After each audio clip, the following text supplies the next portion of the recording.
আপনাদের সহায় থাকুন। আপনারা সহায় থাকুন। সাধু লূক রচিত মঙ্গল সমাচার থেকে পাঠ। হে প্রভু, তোমার মহিমা হোক।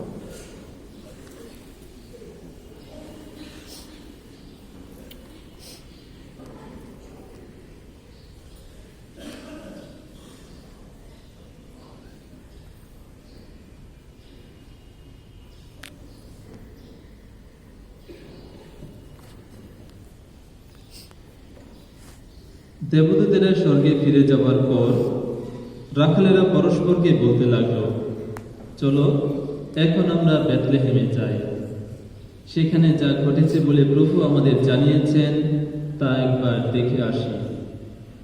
তারা ছুটে গেল সেখানে। মারিয়া, যোসেফ আর যাওপাত্রে শোয়ানো শিশুটিকে তারা খুঁজে পার করল।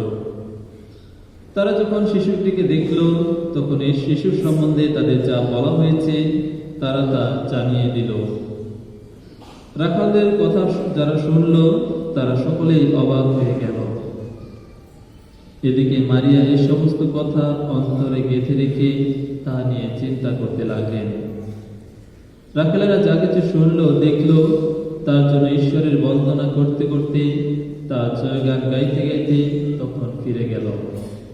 তাদের যেমনটি বলা হয়েছিল সব ঠিক সেইভাবেই ঘটেছিল। 8 দিন পর শিশুটির যখন পরিচ্ছেদনের সময় এলো, তখন তার নাম রাখা হলো যিশু। স্বর্গদূত এই নামটি দিয়েছিল শিশুর গর্ভাগমনের আগে। প্রভুর মঙ্গল সমাচার। খ্রিস্ট প্রভু, তোমার প্রশংসা হোক।